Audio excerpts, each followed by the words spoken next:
عورت کے لیے نماز کا بہترین وقت سے مراد یہ ہے کہ بہتر ہے کہ وہ اس پہ اگر عمل کر سکے. اگر کسی کام کی وجہ سے یا کسی اور دوسری مجبوری کے تحت اگر وہ اس وقت کا خیال نہیں رکھ پائے گی تو نماز میں حرج نہیں ہے. فجر کے لیے عورت کے بہتر وقت جو ہے وہ اندھیرے میں ہے، یعنی فجر کا وقت لگتے ہی اس کو جلد سے جلد نماز پڑھ لینی چاہیے. یہ عورت کے لیے بہتر ہے فجر میں. اور باقی نمازوں کے اندر مرد کی جماعت ہو جانے کے بعد پڑھے. باقی مغرب میں فوراً پڑھنی چاہیے، اس میں تاخیر نہ کریں. اور اسی طرح عصر عشاء اور ظہر کے اندر مرد کی جماعت ختم ہونے کے بعد.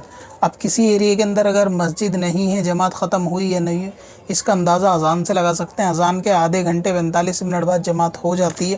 یہ ایک آئیڈیا لگا لیں کہ بھئی ظہر کا ٹائم جو ہے نا 2 بجے کے آس پاس ہوتا ہے، تو 2 کے بعد 2:30-3 بجے نماز پڑھی جا سکتی ہے. تو بہتر ہے عورت کے لیے کہ مرد کی جماعت ختم ہونے کے بعد پڑھے، فجر میں لیکن پہلے پڑھ لے. اب اپنی قضا عمری نمازوں کا حساب لگانا ہوا اور بھی آسان. وزٹ کریں qazakalculator.smswarsi.com پر اور اس کیلکولیٹر سے اپنی تمام قضا نمازوں کا حساب منٹوں میں کریں اور ڈاؤن لوڈ بھی کریں.